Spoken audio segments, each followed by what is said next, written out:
right now we're going to do the setup for Castles of Mad King Ludwig for a 2-player game so that we can show you how to play and give you a review, what we think of the game. The first thing we have to do is take out all the different shaped tiles, and we have to take 2 of each out of the game.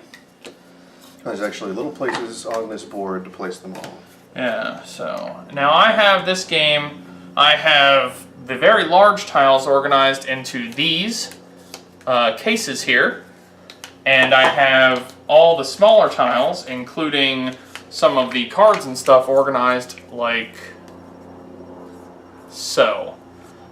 So that way it's pretty easy to get this game set up and running every time without too much trouble. So getting it up and running goes pretty quickly for us here. Do you want to put the small ones over by me? Let's just set this out in the middle of the table right there. We just played this game again on Saturday Night Gaming, so that way we could come on here and do a good video. Learned a few things from our Saturday night session, which are going to come into play this time. So hopefully we can get you guys set up with the right rules and such. So in this game, basically what you're going to be doing is everybody is going to start with a centerpiece that looks like that. And then you're going to... 3 openings. It has 3 openings, and the basic rule of this game is that you're just going to be building your castle, and each of the rooms has different special powers and other stuff like that. And you're basically just trying to get it set up, so that you have a good castle that gets the most amount of points. This is the point track here. Sadly, this is one of my least favorite kinds of point tracks. It has the snaking method. So you're going to start at 0, you're going to go to 10, and then the 20 is over here, 30, 40, 50, and so forth. And I find that that is a very strange way of doing a score tracker. I don't really care for it. I always find myself wanting to go 10, 11, 12, and then it instead is going this way, and it always catches me off. So we're going to be trying to keep the best track of our score that we can in this game, but usually what we end up having to do is at the end of the game go back and just count up all of our buildings anyway. So, and did you get all that set up? Yeah. All right, and we start with 10. 15. 15,000. There's 5. The way that this game works with regards to money is that one player is going to be the master builder, and the other player is going to be able to buy first in a sort of bidding system. Or not a bidding system, that's the wrong word. Basically, if I'm first player, I will set my prices up here with all the different buildings that we draw out of a deck of cards like this. And then once I have placed them out, he will have first chance to purchase them. So my job is to try and make sure I can get the building I want while charging as much as possible for the building he wants. That way I get gold and he gets his building, but I get enough gold to buy what I want to. Now when he buys something and I am the master builder, he is going to pay me. And when I buy something and I am the master builder, I will pay the bank. So it's not a constantly cycling amount of money, but it is, being the master builder is, I think, kind of the crux of this game. Yeah. You're really, really trying to make sure that you do that correctly. That's where a lot of the strategy comes from, yes. It's your ability to properly take all of your opponent's money from him. This is an interesting thing. The first player token is a very well-shaped piece of wood meant to look like a castle. Does a very good job. I just feel like that it was probably pretty costly to get the shape of the wood like this, because there's very small gaps, but I have no idea how much that would cost. I just feels more pricey. And for a 2-player game, we're going to have 22 of these building cards. Yep. And that's how we'll decide what buildings come out. Yeah. So, randomly. for example, right now we're going to go ahead and set out the first couple buildings. You're going to want that, not where the buildings go. So we're going to set out, and also in a 2-player game, we do not get the 2,000 gold cost space. Yeah, and this is all pretty obvious. Like on the 2,000 gold cost space, you've got a little 2 meeples and an X through it. So you can see that very easily. obvious. These are like end of game scoring tiles, and you've got the same type of thing. You've got 3 and 2, 3 and 2, and then 3 meeples. So it's easy to tell exactly what you're playing with. So, actually, the first thing that we're going to do is we each get 3 of these cards, so that we're looking at the bottom one. Mm-hmm. These cards here, and what they are is extra end-of-game scoring that is secret objectives. These are things that he and I are going to go for that the other does not know that we're trying to get. Okay, these need shuffling. Do they? It's literally the exact same set I had last time. Yeah. So we're gonna look at our 3 things here, see what we got, and then we're gonna go ahead and start placing these out. So the first card was 450. That means that we will get a 450 point building here, and just the size, the square footage. The square footage, yeah. These are not the actual cost that they're going to be because the first player is going to get to readjust this for the first turn. So I'm just placing them out in order for now, but I can readjust that as I see fit. So the next one to go out is going to be a 100. And then we're going to have a 600 right off the bat here. And then we're going to see a 500. A lot of big rooms in this first batch here. And we'll also see a 250. So there we go. These are the rooms that we're going to start with. Currently we have 2 downstairs rooms. Downstairs rooms must be connected by a staircase. We have a, what is this, a theater.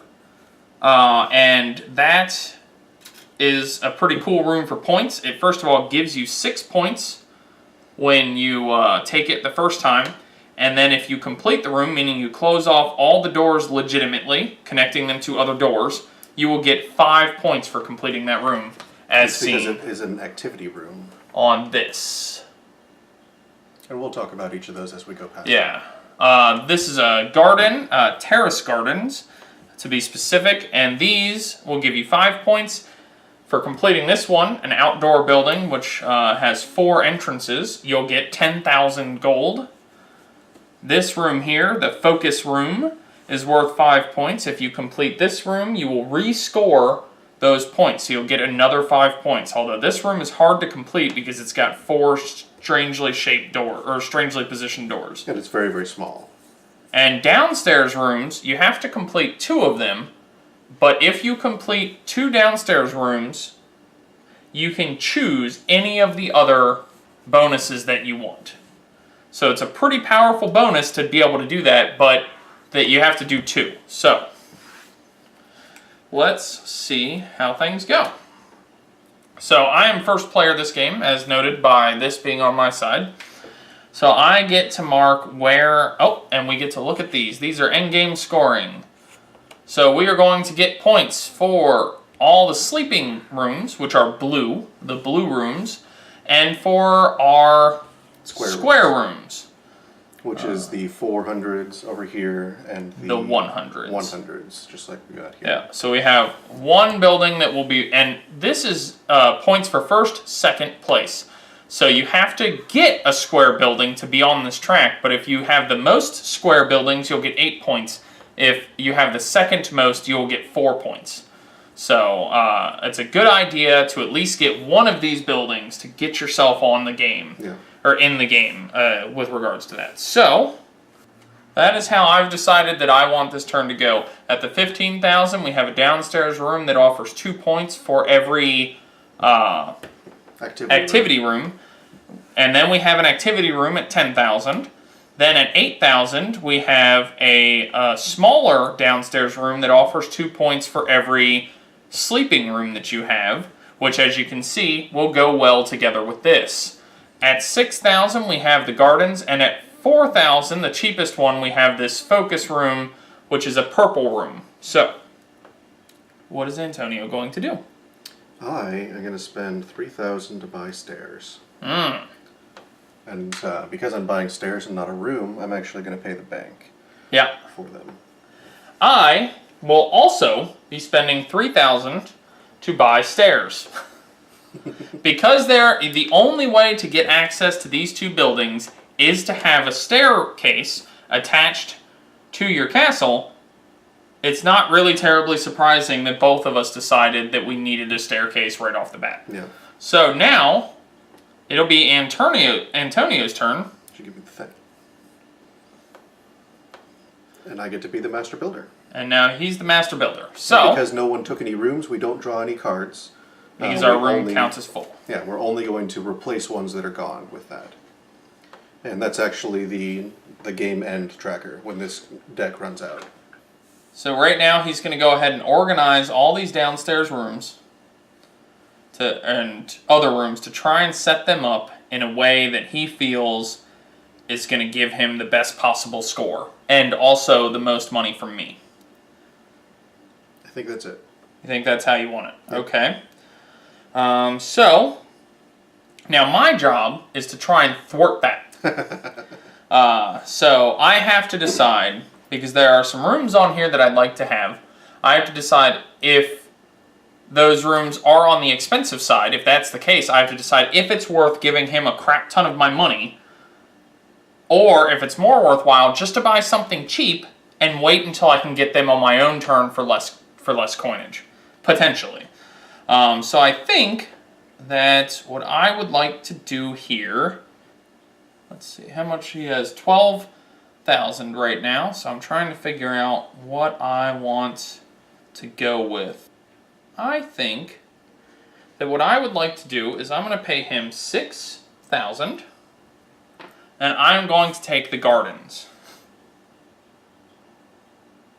And there you go. And I have put them onto my building right there, so that I have a nice open amount of space to play with, basically. So with the board that was that came out, what my thought was placing these rooms is that we both really want this one a lot because it works well with the end of game scoring, and we both obviously went for the stairs right away. So my thought was to put that at a value that he can't actually give me, and make him give me what I need to have that value. Yep. So I'm going to spend the full 1,500 in this case, because I know 15,000. Yeah. In this case, because I know that he couldn't spend it, Yep. and he was going to buy that room if I had put it anywhere else, basically. And because I'm doing it on my turn as the master builder, the money doesn't go to him. Yep. Okay, so now this coming turn, after he places this, I will be the master builder again, so I'll put that here to represent that. He has placed that room, so now, because two rooms have come off the board, we'll place two new ones out. We have a 400 coming out, and we'll have a 150 coming out here. That's a very interesting room. So now I have to go ahead and decide how I want to place these rooms in my castle. So what I think that I would like to do here is I'm going to go ahead and I think I'm going to put this here. On it or anything, but so because I can see at any time how much money he has. I can see he only has 3,000. The cheapest building on here is 4,000. So basically I get to put whatever I want in the 4,000 slot and get it, because he cannot possibly purchase it. Now I am probably going to be running into the same problem next turn, but for now I get any room that I want. Now since downstairs rooms are very potent, there's no reason for me not to take this as the cheapest one. So that's exactly what I think I'm going to do. sort of surprised you didn't go for the one that you already had the garden for. That is totally closed off, which means that I would then have to spend yet another turn building another staircase. Now if I do this one, No, you actually get to purchase first. Excuse me. That's right. I don't get to purchase anything because I don't have enough money. One of the other options when playing is you can just take 5,000 from the bank. So that's what he's going to be doing this turn.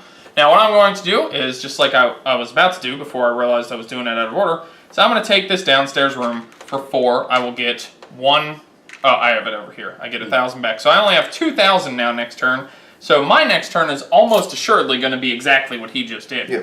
But for now, I got a pretty sweet downstairs building that's worth 1 point. How much was yours worth? 2? 2, yep. So we totally didn't do that again. And I also have 5 points from this. Yep.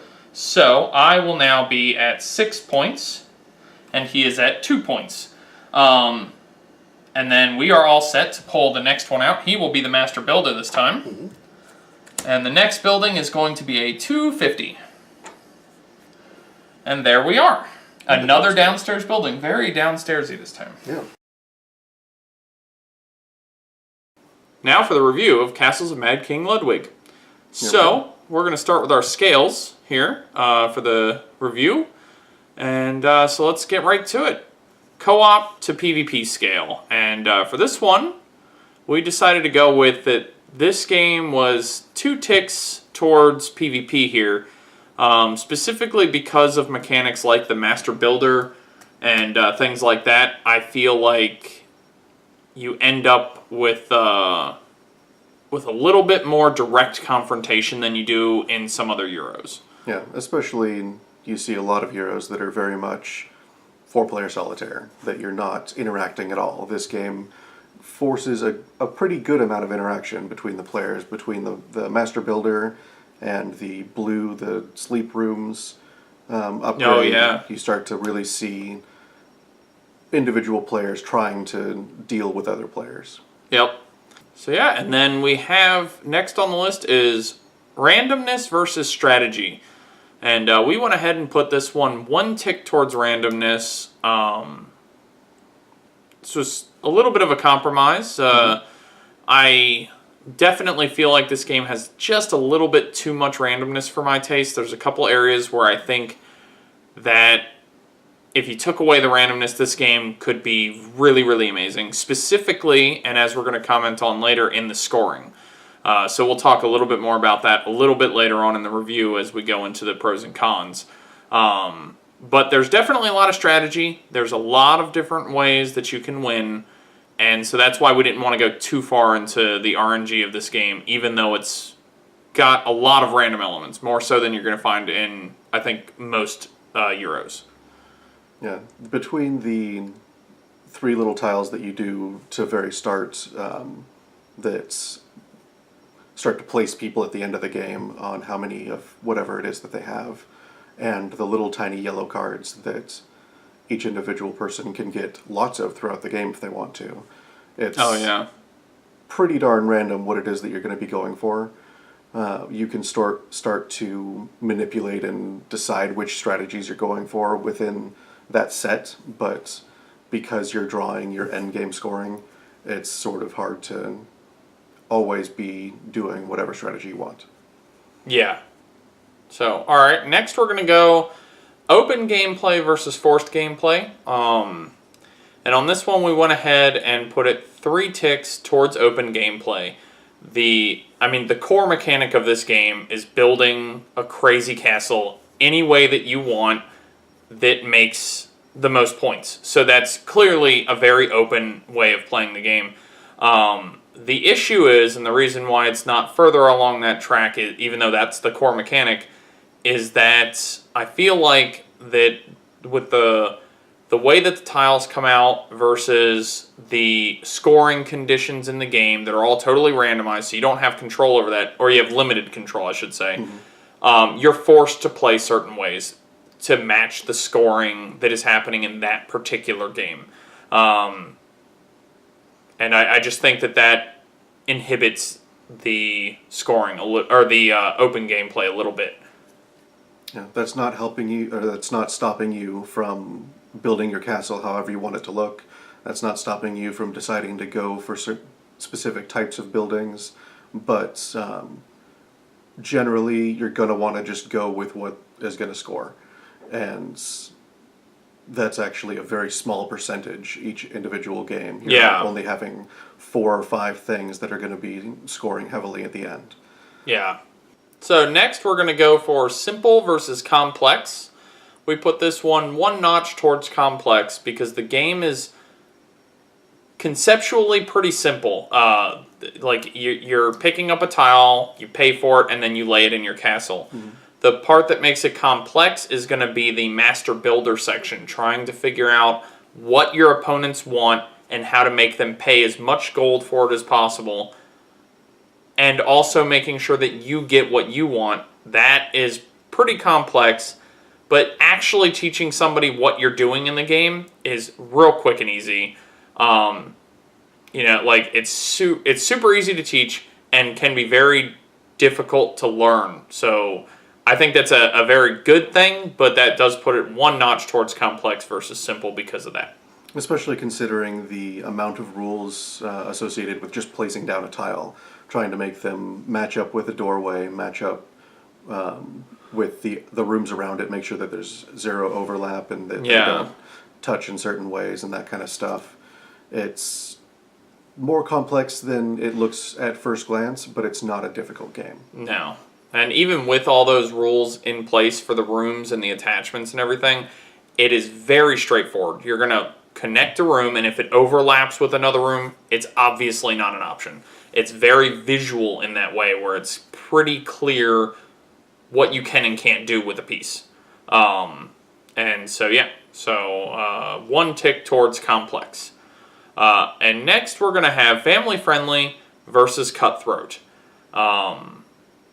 And we went ahead and put this 2 ticks towards family-friendly, with one exception to that. And the reason we put it towards family-friendly is that I feel like that in a 3 to 4 player game, you can pretty easily just play with anybody. Like, you're not...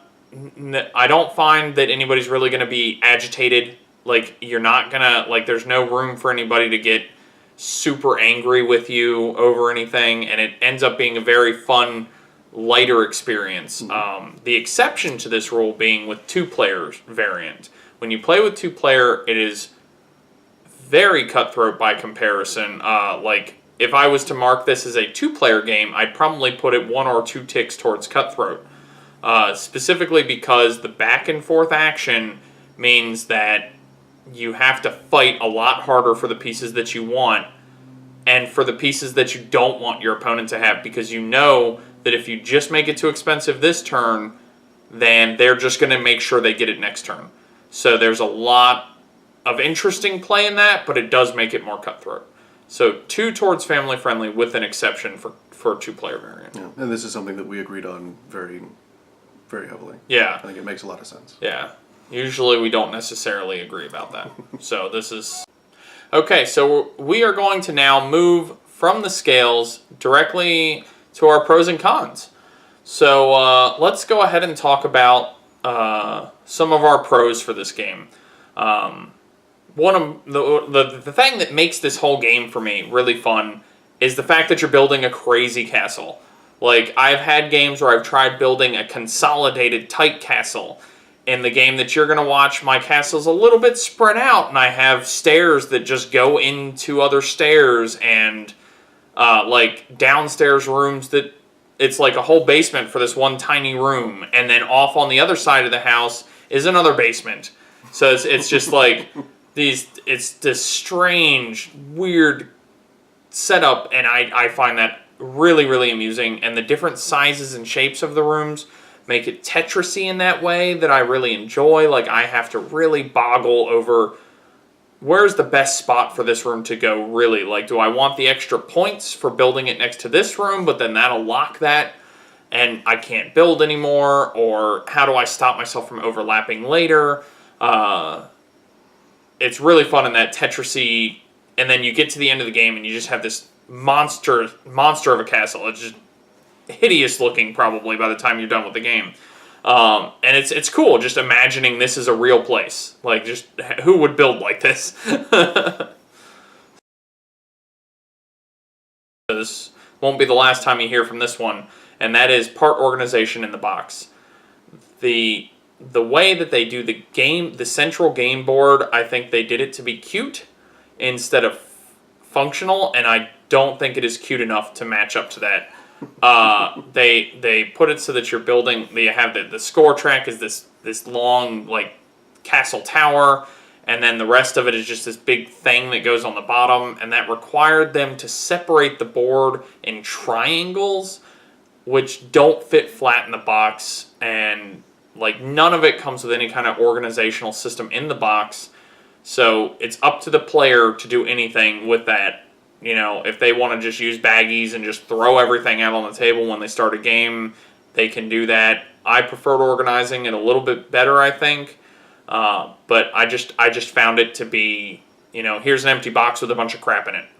And that's the big thing. Yeah. It's literally just an empty box. Yeah. And they've got weird shaped pieces and a lot of little tiny pieces. And without bringing your own organizational tools to this box, it's just going to be a cluster of it's going to be a mess. Bits everywhere. Yeah. And trying to set up each time and break down each time is going to be a pain in the butt. Yeah. Next con that we have, the player count changes the game drastically. Like we were saying before, at 2 players it gets very, very cutthroat. At 4 players it starts to become much more random, and trying to figure out what your next turn is going to be has so many people affecting what's going to happen. It's difficult to really put multiple turns in your mind, and that's it might be good for some people, but in general I feel like as a board game you need to play the same all the way up, and this one does not do that. Yeah, I think that the real problem with it is that like at 2 players it's very cutthroat, and that I think is a problem, but I think the worst problem is when you get to 4 players. And even on occasion when you're at even 3 players, is that it's almost becomes impossible to think of your turn ahead of time. So it becomes this thing where it becomes a downtime, a drain. So you're sitting there waiting for the next person to finish their turn, because like even though the turns go pretty quick, as you'll see in the gameplay, it still means that if I can't strategize ahead of you because I have to wait for 2 or 3 turns to go by, then what if that piece that I needed to set myself up to get is just going to go away, or I have to pay way too much for it? It becomes very much about not being able to do anything outside of your own action. Like, you just have to sit there and go, man, I hope he doesn't put that piece over 10,000 because I can't buy it there. He doesn't even know that I need it, but if he just happens to do that, like because he wants something else at the 2, 4, 6, and 8 and 10 spots, you know, then I'm just screwed for no real appreciable reason. Or if the master builder doesn't know that you need a piece and puts it really low and the next person in line takes it. Yeah. And it's like, oh, they took it just because it was cheap and they didn't want anything on the board, but I really needed that piece. Yeah. You know, So, and I feel like that gets to be the worst at 4 players. So I feel like 3 players is actually the sweet spot for this game. Mm-hmm. I feel like that there's some people out there that are really going to have fun with the 2-player kind of play of it for that cutthroatness of it. But I feel like that 3 players is really where this game finds its sweet spot. I feel like 4 players, I don't actually think that I would really enjoy the game very much at 4 players because it's just off the seat of your pants, like... It almost falls into that sort of like beer and pretzels type of thing where if I wasn't like a little tipsy, I'd just be angry at the game the whole time I was playing. Mm-hmm. So. And the next one is all you. Yeah, so. I have a real problem with score tracks that snake instead of just going in lines. So in this game, the score track goes from left to right, and then up 1, and then from right to left, and it is so confusing to sit there and actually try and do it. Every single time I play this game, I constantly find myself attempting to go from left to right, and then just reset it to the left again, and then go from left to right again. And on top of that, it goes from bottom to top. Yeah, so it's just, it's all around, just don't, if you're designing a board game, just don't do a score snake. Just do it from left to right and then have it reset back to the left, or have it go in a big circle around the board. That's fine. This game could have easily had a system like that and just chose not to because they wanted that cutesy tower look that they did. And I find it incredibly frustrating. I just, no. So, please don't do that if you make games. All right. And the last one we've sort of already covered, the randomness in the different ways to score. You've got the little tiles that come out at the very beginning that are First, second, third place. First, second, and third place on what's on the tiles. And then you have these little cards, the yellow cards that come out throughout the game and at the beginning as well, that sort of dictate what you're going to be scoring more off of. And because all of that is drawn and random, and I think there's like 30 of the circle tiles. And you only at take least 3 out. like 15 or 20, yeah. There's several. And you only only take use 3 3 to out. 4 depending on the amount of players. So yeah, it's... So it's real scary going in, trying to plan anything in advance. And you also have that Ticket to Ride problem where somebody can, at the end of the game, finish a room that gives them another scorecard, one of those little orange scorecards, and if they get one that fits them perfectly, they just basically get an extra probably 5 to 15 points, just for nothing. For drawing that card, and that's frustrating. It's very frustrating as the opponent, to know at the end of the game, oh, that's the one he drew, awesome. Or as the player, to get the one that doesn't match up to anything that you have. Yeah. So you go through all the effort to close this building off right before the end, and you're like, all right, all I need to do is give me like 5 points, and then it gives you nothing, because it just has nothing to do with what you have in play. And that is extremely agitating when you're on either side of that circumstance. When you see it happen and you know that they just got a crap load of points because of top decking, no strategy involved there, they just get free points. Or when you're on the side trying to get those free points and then it fails utterly, it feels bad, no matter what side of the table you're on. And so I just really dislike that particular portion of it. And then there's other random scoring elements just to add on insult to injury almost. So. All right, and to wrap it up, my opinion on this is make a friend buy it. It's a fun enough game. It's interesting. I play it, but I can't imagine this being the game that I buy this month, or, deciding that I need it in my collection. Yeah. So my final kind of vote on this one is going to be that you should definitely try it before you buy it. I think that if any of these pros or any of these things sound good to you, it will be a good buy. I mean, I decided to buy it because I really find the building a crazy castle to be worth at least enough of all the other stuff that goes on. So so I think it's worth it. But if I had just bought this game on a whim, I could see that definitely being a bad thing. So if you have a shop that has this or a friend that has this already, definitely give it a go. But I think that it could potentially be really worth it to your collection. That's our review of the game. Now, after this, we're going to go ahead and have another video up that is the full gameplay of it. And so I hope that you guys enjoyed watching this one.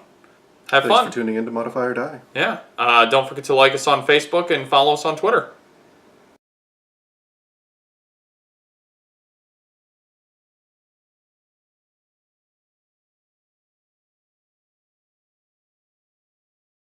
You should be fine. All right, we're recording right now. All right. Well, fine. All right. Hopefully it'll stay on my face this time so that you're Fuck blurry. your face. Let's keep that in there. I'm glad we I don't think recorded we need that. You don't like that part?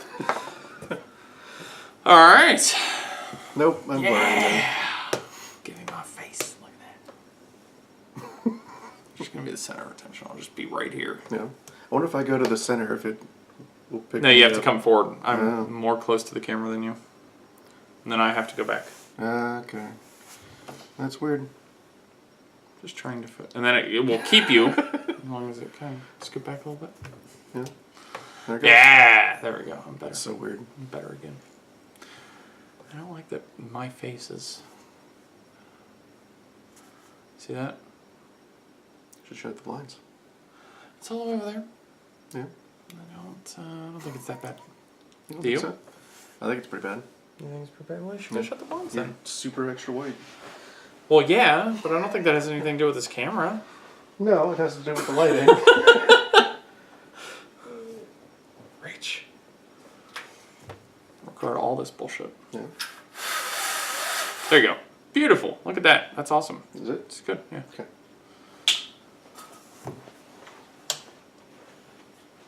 There. Now it's better. Do you think that's too dark? No, I think it's fine. Okay. All right. Do you want to start up? Okay. There we go.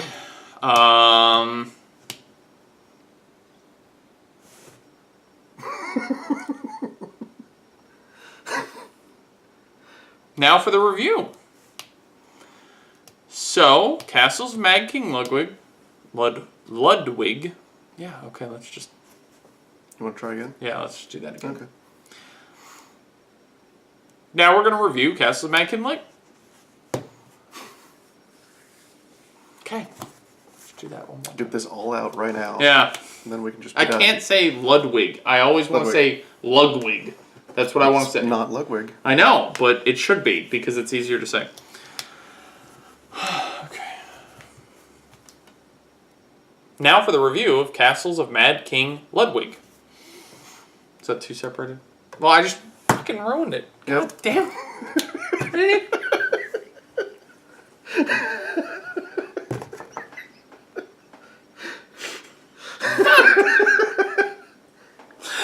All right. Even if it's too separated, if it's Correct. It's better. correct, Yeah. just go.